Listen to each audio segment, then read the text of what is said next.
Sabe o que isso ensina? Que quem dá a última palavra sobre a nossa vida é o Senhor. Não é as pessoas. É Deus quem dá o último diagnóstico, quem dá é Deus.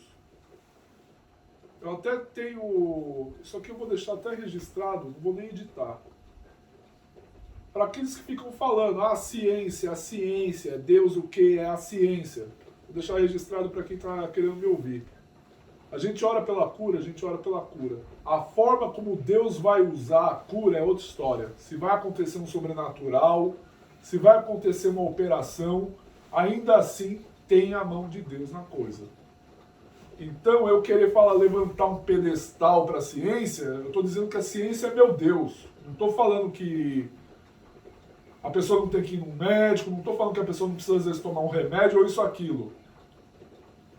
É que quando se fala Deus, as pessoas pensam, vai ser uma cura sobrenatural.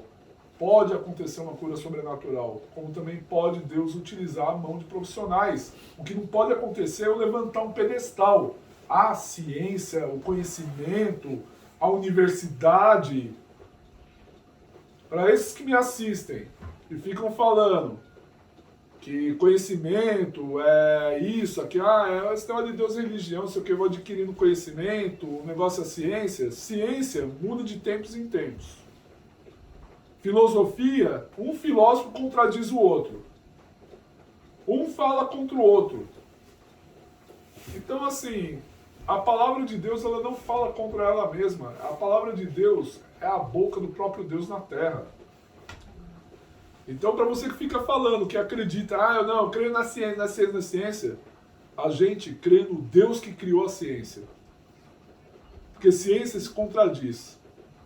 Deus, ele cura. Pode ser de uma maneira sobrenatural, pode ser através de um remédio, pode ser até através de uma operação.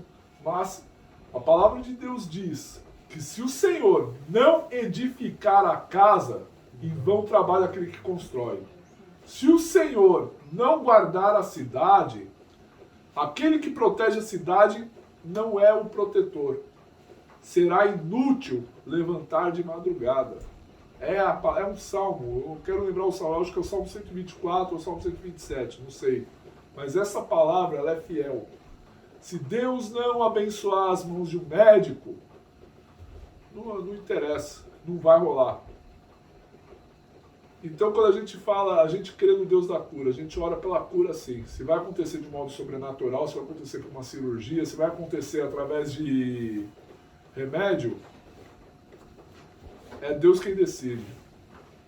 Mas saiba que eu tenho muito testemunho de pastor que já teve acamado e ele evangelizar mais enfermeiros e mais visitantes ali no momento do que evangelizar na vida pessoal dele.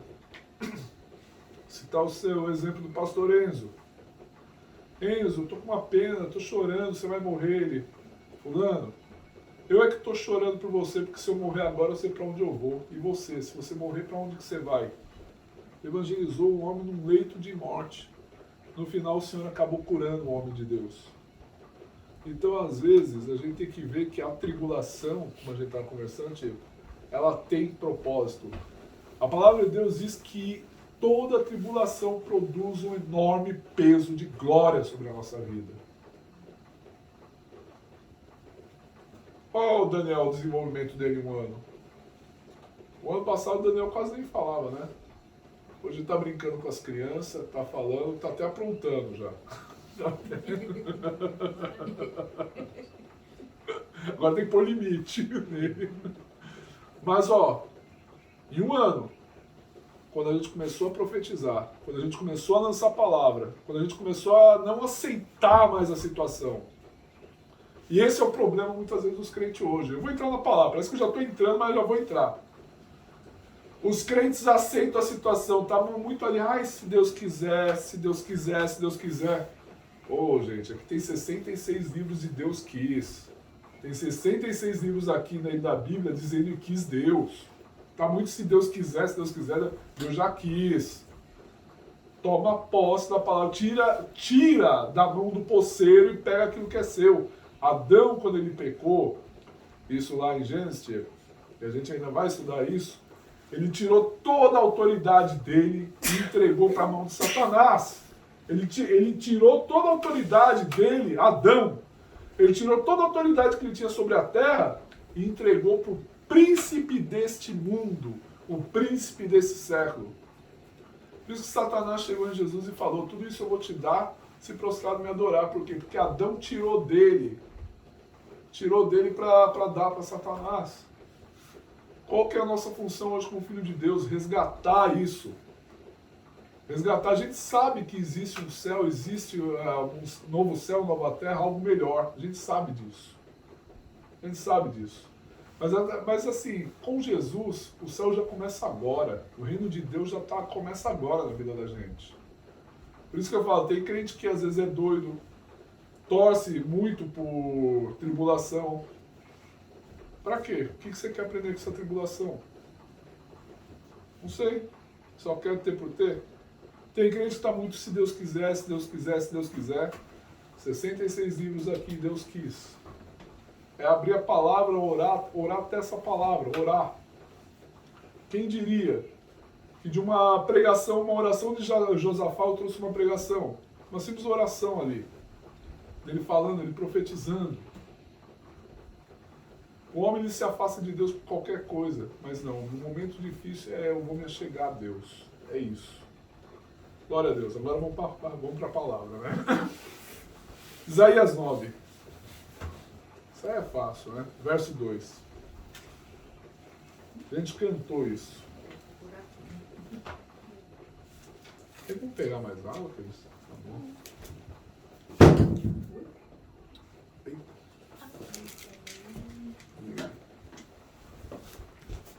Isaías 9, verso 2 em diante.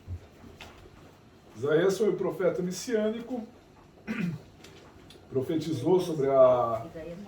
Isso, ele profetizou sobre a chegada do Messias.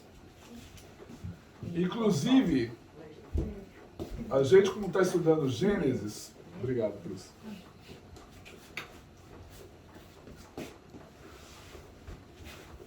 Gênesis não, quando a gente entrar em Êxodo.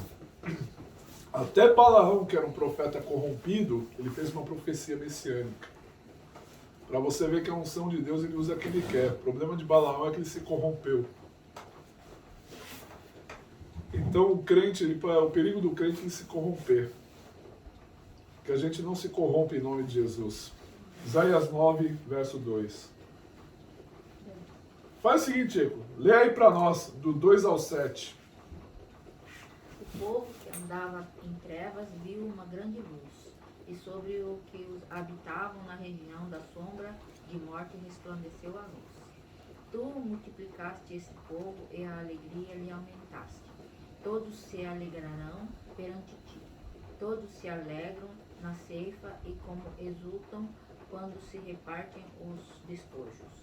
Porque tu quebraste o jugo que pesava sobre ele, a vara que lhe feria os ombros, e o certo do seu opressor, como no dia dos midianitas.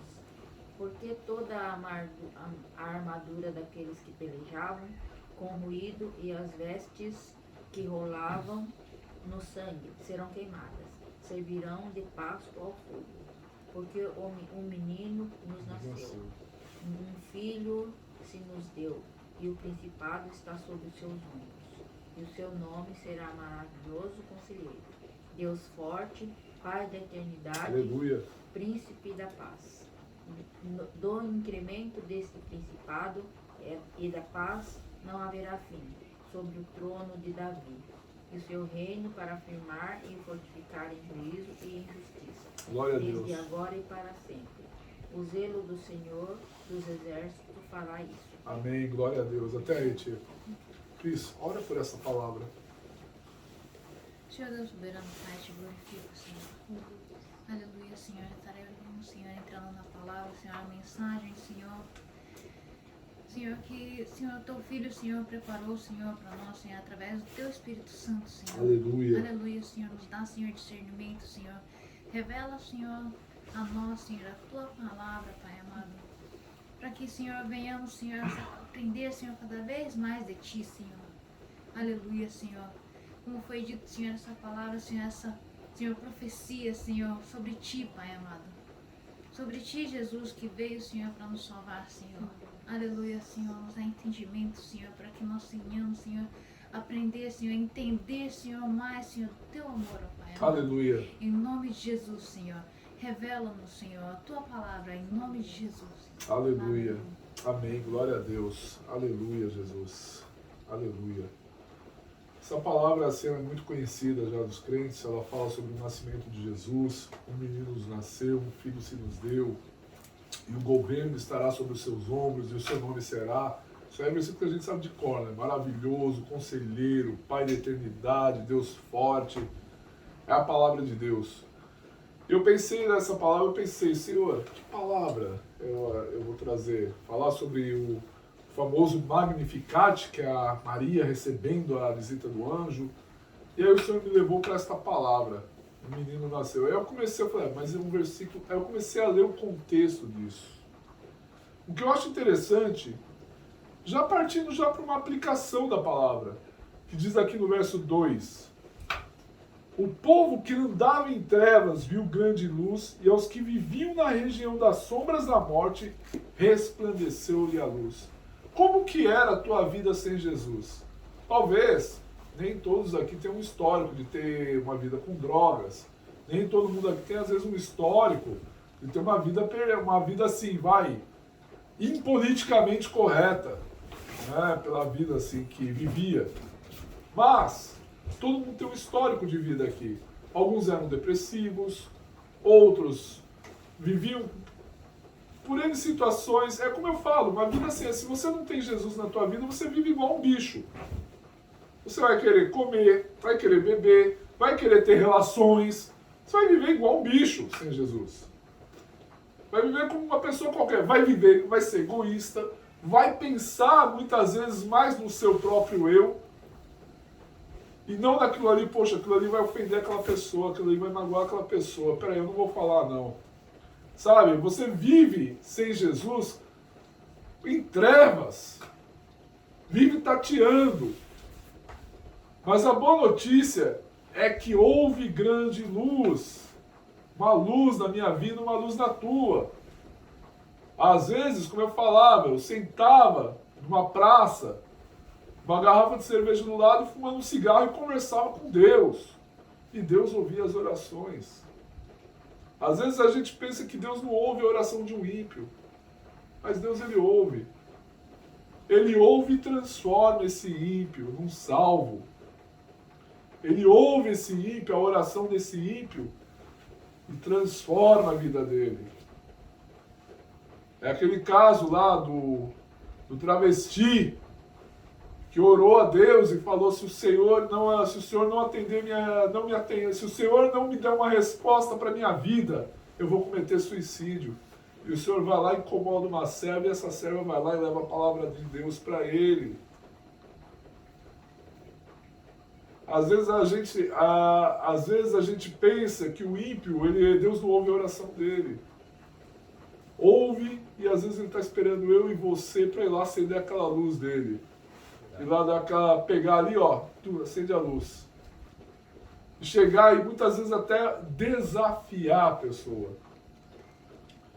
Quando eu falo que não importa mais a reputação, às vezes a gente vai precisar mesmo falar na cara da pessoa, você, enquanto você não aceitar Jesus na tua vida, a tua situação vai estar desse jeito. É ser desafiador com a pessoa. Quer largar o cigarro? Se batiza. Desafiar a pessoa. Aí a gente vê que muitas vezes a pessoa não quer largar o cigarro, a pessoa não quer largar a vida que ela tem, porque ela acha que uma vida com Jesus, ela vai renunciar pelo braço da carne dela. Mas não, ela vai renunciar por amor. Pelo amor de Deus que constrange. Ela vai renunciar porque ela não vai mais sentir alegria no mundo. Quando Jesus ressuscitou,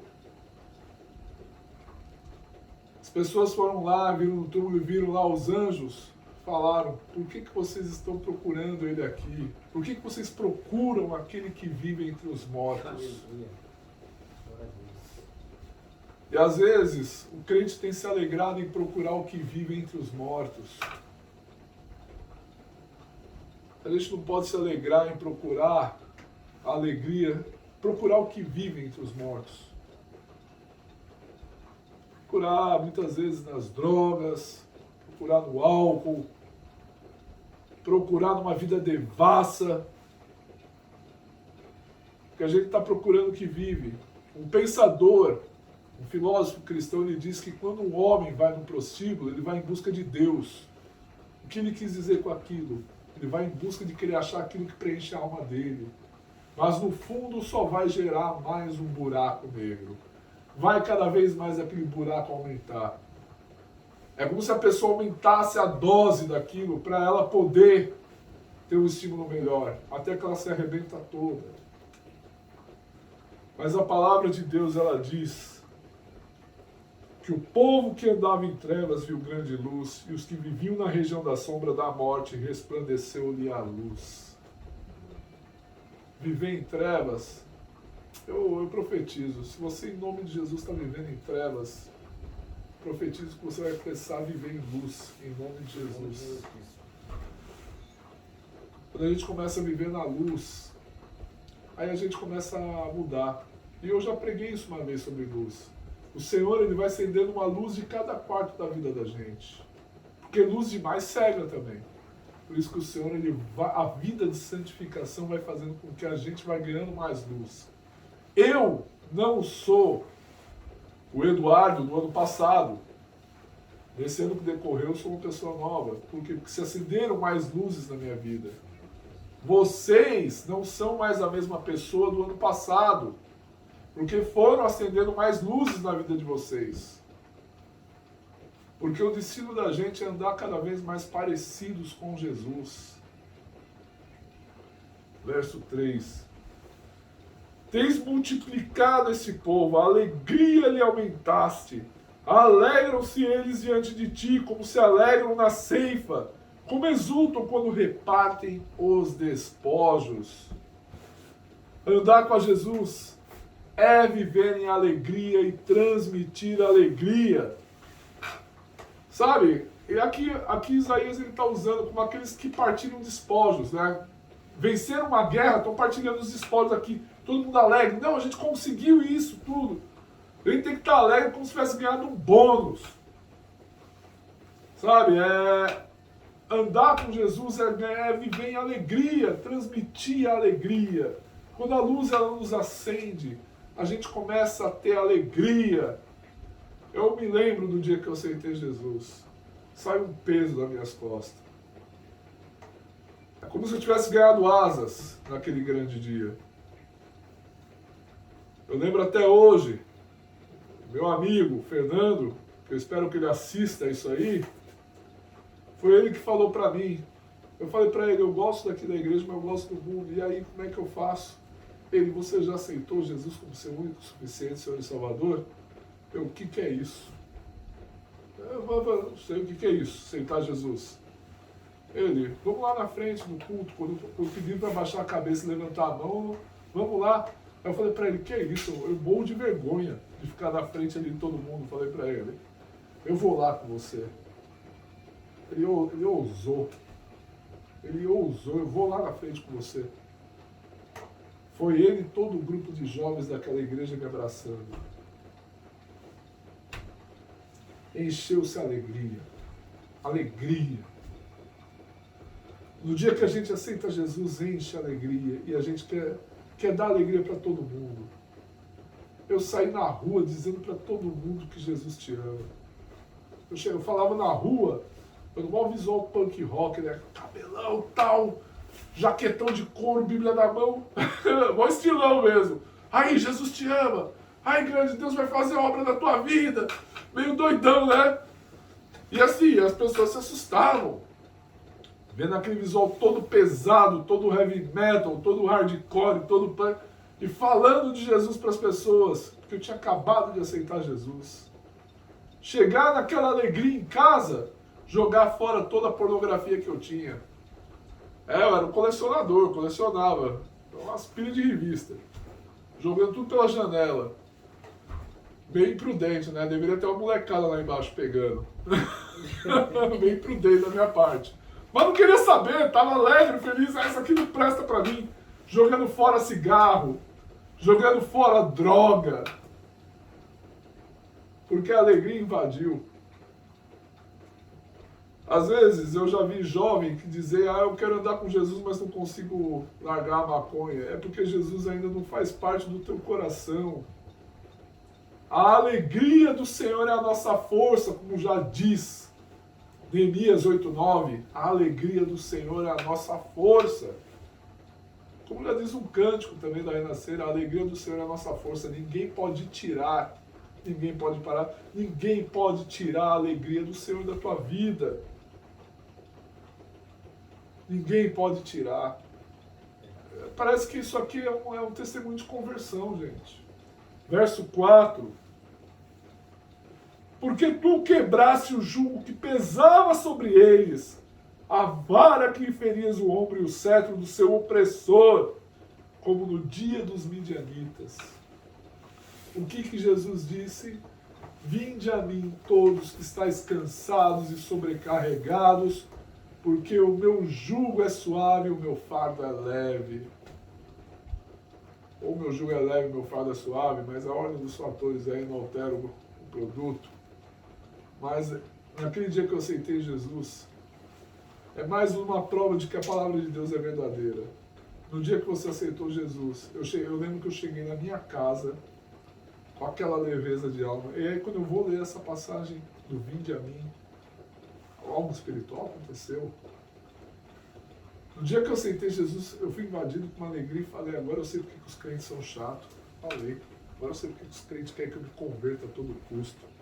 Ô, gente chata, agora eu sei porque que eles são. Porque aquela alegria invadiu. Porque o vinde a mim, vós que estáis sobrecarregados. Vinde a mim, vós que estáis oprimidos, que eu vos aliviarei. Aleluia, glória a Deus. Está esgotado, está oprimido. É o momento de meter o joelho no chão e a cara no pó. E falar, Senhor, eis-me aqui. Eu estou indo até o Senhor. Tal situação está me afligindo. Tal situação está me oprimindo. Um deserto com Jesus é um parque aquático. O Senhor, Ele faz aquele deserto virar um parque aquático.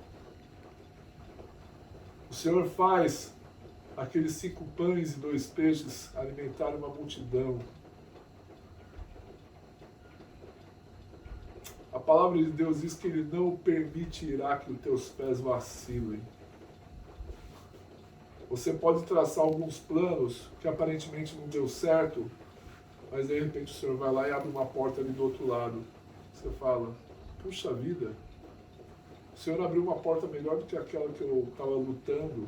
Às vezes as pessoas se chateiam com Deus, porque elas estão lutando por uma porta que o Senhor não quer abrir. O Senhor quer abrir uma porta melhor. Aí a pessoa está dando murro em ponta de faca e não consegue aquela porta e fica bicudo com Deus, fica chateado com Deus. Mas de repente vai lá Deus e abre uma porta melhor. Eu me lembro que uma pessoa estava me cobrando um preço por gravação e aí ela estava me enganando. Não, ele deu as famosas letras miúdas. Eu não aceitei. Fiquei full com a pessoa. Orei. Na mesma semana, Deus me manda uma pessoa cobrando um preço muito menor do que a pessoa iria me cobrar por essas gravações que eu ando fazendo em música. Eu fui atrás de um aí por causa do pneu de neve, outra pessoa vai, e de repente vem alguém e fala, não, tem aqui um preço bom. E vocês também têm testemunhos disso. Te fechou uma porta de emprego aqui e na mesma semana te abriu em outra. Para vocês verem, né, gente? Que o Senhor não permitirá que os teus pés vacilem. Vamos liberar uma palavra? O Senhor não permitirá que os meus pés vacilem em nome de Jesus. Sabe o que está faltando? Às vezes é a gente liberar mais a palavra. Não deu certo? É liberar, Senhor, a tua palavra diz que em nome de Jesus o Senhor não permitirá que os meus pés vacilem. Me guia nos teus passos verdejantes. E o Senhor começa a guiar, começa a mostrar. E aí você vê, ainda bem que eu não peguei aquela urucubaca. Aquilo ali devia ser, era uma maior urucubaca, eu estava lá orando por aquilo, estava lutando por aquilo, estava lá se movimentando por aquilo, e o Senhor fechou a porta, mas estou vendo, nossa, aqui está melhor. É profundo isso aí, gente. Por isso que ele fala, aqui no verso 4 que a gente viu, né? Que ele quebra o cetro do opressor. Verso 5. Porque toda a bota com que anda o guerreiro no tumulto da batalha e toda a veste revolvida em sangue serão queimadas, servirão de pasto ao fogo. Sabe o que está falando aqui? O inimigo é derrotado. Vai para o fogo. Por isso que eu falo, a gente tem que fazer de tudo para nos... O Senhor me trouxe até um insight agora. O apóstolo Paulo, ele mesmo fala que, se possível, tem de paz com todos. Porque o apóstolo Paulo, ele entende que não adianta você querer ser inimigo de algo. Tá? O apóstolo Paulo tem experiência, ele foi inimigo de quem? Da igreja. Ele foi inimigo de Jesus. E aí Jesus falou, Saulo, Saulo, por que me persegues? E ele se tornou o maior apóstolo da Bíblia. João mandava Jesus mandar fogo no pessoal. João e Tiago, né, se eu não me engano, os Boanerges, os filhos do trovão, mandavam o Senhor fulminar. Senhor, destrói esses caras. Aí a gente vê João, ele se torna um apóstolo do amor.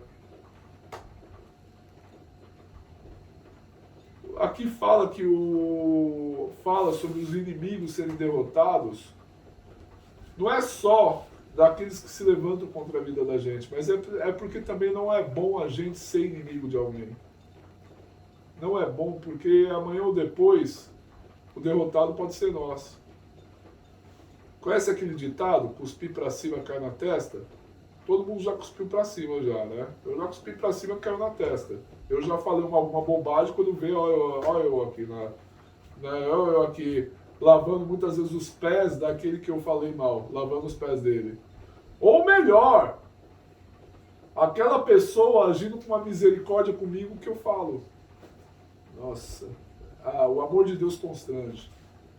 Eu falar bobagem da pessoa, mas no momento mais difícil é a pessoa que eu falei bobagem agindo de misericórdia comigo. Deus, ele tem um jeito de derrotar a gente. Sabe qual que é a vantagem do crente?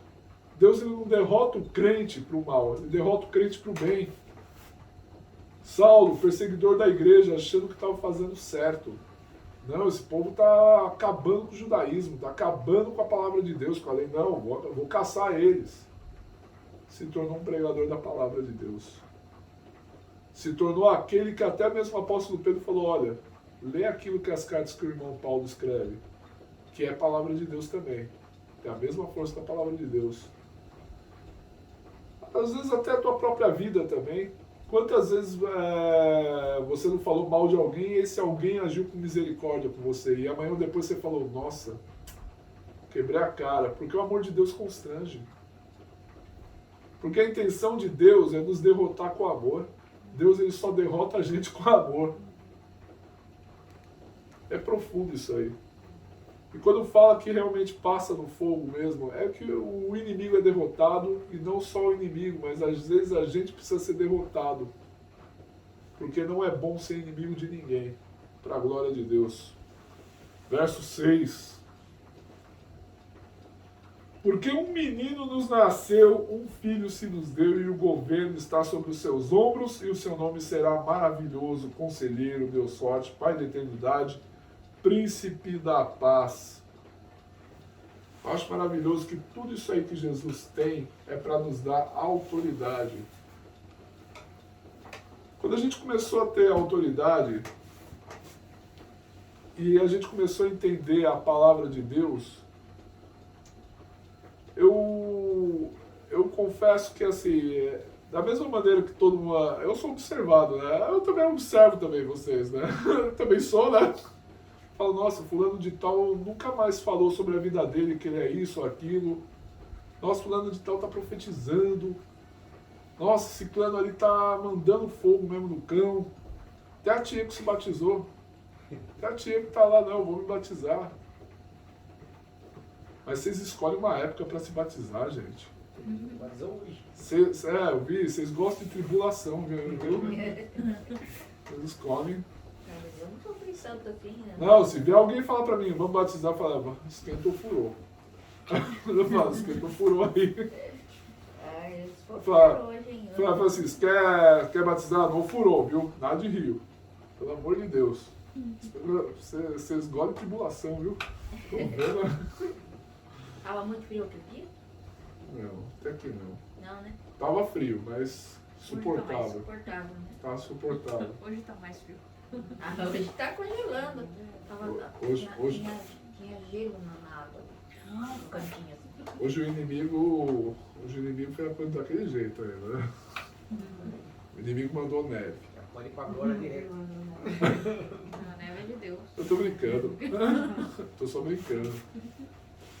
Mas é isso, eu quero entender que às vezes Deus ele dá autoridade e a gente começou a tomar posse da autoridade que Deus nos deu. Porque o que acontece? Aqui ele fala que o governo está sobre os seus ombros.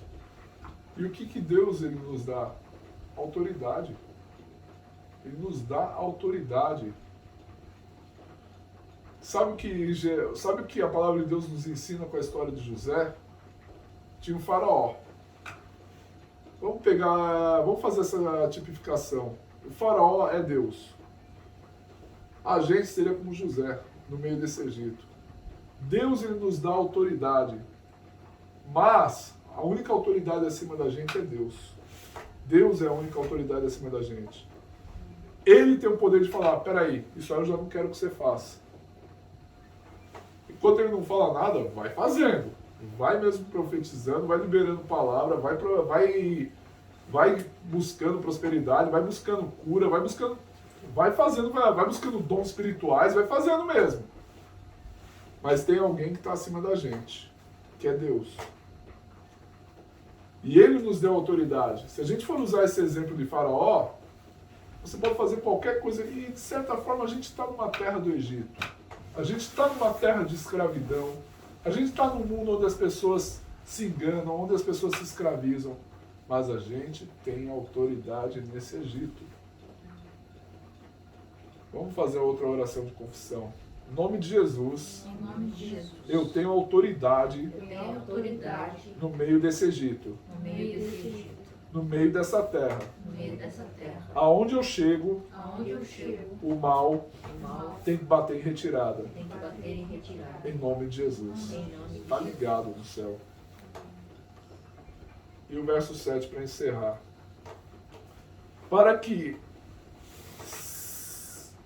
se aumente o seu governo e venha a paz sem fim sobre o trono de Davi e sobre o seu reino, para estabelecer e o firmar mediante o juízo e a justiça, desde agora e para sempre. O zelo do Senhor dos Exércitos fará isso. Por isso que o nosso general é Cristo. Aí a gente fala daquele negócio da autoridade. O rei precisa de nobres, o rei não precisa de príncipes, somos nós. O rei precisa de nobres, ele precisa de príncipes realmente nessa terra, para que a gente conquiste, a gente vença e a gente mostre a glória do Senhor. Naquilo que o Senhor te escolheu. É na música, é na psicologia, é na pregação, é no trabalho. Aonde Deus te pôs, é na família, é para você reinar ali. É para reinar. É para reinar. É para mostrar a glória do Senhor. Mas a gente tem que entender, tem alguém acima da gente. Então não é para a nossa glória, é para a glória de Deus. Tudo que a gente faz é para a glória de Deus. Por isso que eu gosto do quinto sola da Reforma Protestante, que veio com João Calvino. Soli Deo Glória, que significa somente glória a Deus. Tudo que a gente faz é para a glória de Deus. A gente toma uma água é para a glória de Deus. A gente respira é para a glória de Deus. A gente trabalha, chega. Às vezes eu tô numa às vezes eu aproveito que aquelas máquinas estão altas, eu fico orando em línguas ali, no meio das máquinas. Ali. Fico Fico ali olhando e ninguém tá escutando, eu tô ali com aquela máscara lá. Vamos lá, sai da cara. Tá ali. Às vezes eu tô rodopiando ali, às vezes eu tô andando pra lá e pra cá olhando os negócios, mas eu tô rodopiando mesmo. Tô ali no reteté ali olhando os negócios ali, mas fazendo o negócio, trabalhando. Por quê? Porque Deus abençoou o meu local de trabalho. Jesus está ali. O meu cachorro é Jesus. Ele que é o meu cachorro, né? Cachorro, sei lá. Cachorro. Meu cachorro ali é Jesus. É ele que está ali no setor. Aqui no Japão, para quem me assiste, às vezes tem fábrica que o chefe está ali, ó. De costas, que você não está vendo. Eu estou trabalhando, quem está de costas ali é Jesus. Está ali olhando ali para mim, vendo o que eu estou, vendo se eu estou fazendo certinho ou não. Mas você começa a louvar no teu trabalho, você começa a abençoar o seu trabalho, a alegria começa a te invadir.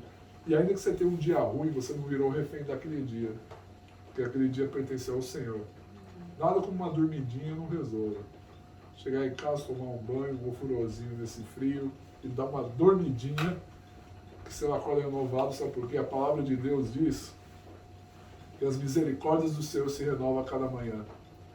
Você pode perceber que Deus ele fala muito do descanso mesmo. Ele fala que aos teus amados ele dá enquanto dorme. Tem gente que dorme, mas não é essa não. Aos teus amados, se teve um dia de trabalho, um dia ruim, a palavra de Deus diz que aos seus amados ele os dá enquanto dorme. A palavra de Deus diz também que paz me deito e logo pego no sono, porque o Senhor é a minha segurança. Então a palavra de Deus, ela fala, às vezes teve um dia ruim, nada como para, obrigado Senhor, em nome de Jesus pelo meu dia, é um dia abençoado. Joga uma água no rosto e vai lá e descansa. O que Davi fez logo? Davi, quando Deus deu uma sentença para ele, teu filho vai morrer, filho do pecado. E Davi, ele ficou com um cara no pau, que não sei o quê. A criança acabou morrendo. O que Davi fez? Ele foi, jogou uma água no rosto. Ele esteve ali, buscando o Senhor. Mas Deus já tinha dado uma sentença ali. Você acha que Davi mudou? Às vezes você vê um crente mudando por besteirinha. Ah, não vou mais servir a Deus. Ah, não vou não sei o quê. Davi ficou ali com a cara no pau, orando para ver se Deus mudava de ideia. Deus não mudou de ideia. O que Davi fez? Ah, teu filho morreu. Jogou uma água no rosto, vestiu, foi se alimentar. E até o pessoal falou assim, agora que era hora dele estar chorando, não, ele está lá, seguiu a vida, porque ele sabe que ele falou, não, foi, eu mereci essa sacanagem. É aquela velha história, Davi olhou e falou, eu mereci isso mesmo. É o famoso aceito que dói menos. Jó, quando perdeu tudo, ele falou, o Senhor deu, o Senhor tirou. Louvado seja o Senhor. Aleluia. É uma maturidade muito grande. No final, o Senhor mudou a sorte de Jó. No final, Davi se tornou o homem segundo o coração de Deus. E o rei perfeito para Israel. O que o pessoal chamava Jesus? Jesus, filho de Davi, tem de misericórdia de mim. Nenhum homem de Deus deixou de ser honrado na Bíblia, no final. Moisés não entrou na terra prometida, mas conforme a carta de Judas, Moisés, Satanás brigou com o arcanjo Miguel pelo corpo de Moisés. Por quê? Moisés aparece com o profeta Elias, que foi trasladado no céu ali na glorificação, na transfiguração de Jesus. De certa forma, então, Moisés acabou pisando na terra. Estava com os pés ali em Jerusalém. Nenhum filho de Deus é desonrado. Nenhuma filha de Deus é desonrada. Pode passar por um momento ruim, mas você pode olhar o momento ruim e falar, louvado seja o Senhor, glorificado seja o Senhor. Final da Bíblia, eu acho que foi um homem de Deus que falou isso aí. Qual eu não lembro. Ele disse, eu já li o último capítulo da Bíblia, vai dar tudo certo. A gente vai estar nas bodas do Cordeiro. O último capítulo da Bíblia, para mim e para você, é já vai dar tudo certo. É profundo, gente. Eu não tenho mais o que falar. Eu só quero dar liberdade para o Espírito Santo agora. Vamos orar, vamos buscar o Senhor, conforme o que essa palavra ministrou. Às vezes você pode estar perguntando por que eu não tenho alegria, por que eu não tenho paz. Se foca em mudar a mente, foca em mudar a alimentação. Às vezes é mudar uma alimentação, foca em mudar a alimentação. Às vezes você está precisando descansar mais, descansa mais. Às vezes você está precisando cuidar mais da saúde, cuida da saúde. Uma coisa que a gente vai fazer muito ano que vem, caminhada. Eu quero fazer pelo menos uma vez por mês aí um culto no sábado no parque para a gente caminhar à tarde, sempre fazer uma caminhada, para cuidar da saúde. Veio de forma profética mesmo. Caminhar. Às vezes é uma mudança de atitude na vida da gente que cura qualquer depressão. Depressão pode ser até curada com remédio? Pode. Pode ser curada com uma mudança de mente? Pode precisar de mais fé? Às vezes é mais fé? É mais fé. Às vezes é mudar um pouco a atitude, dormir melhor, se alimentar melhor. Às vezes é isso. O ano que vem a gente vai se focar muito na nossa saúde, porque nós somos integrais, nós somos corpo, alma e espírito. A gente vai focar muito mais na nossa saúde, cuidar da gente. E é isso, gente. Começa a orar. E o Espírito Santo, ele falou ao coração de vocês sobre o que essa palavra ministrou. Eu só tenho a agradecer. Pai Santo, em nome de Jesus.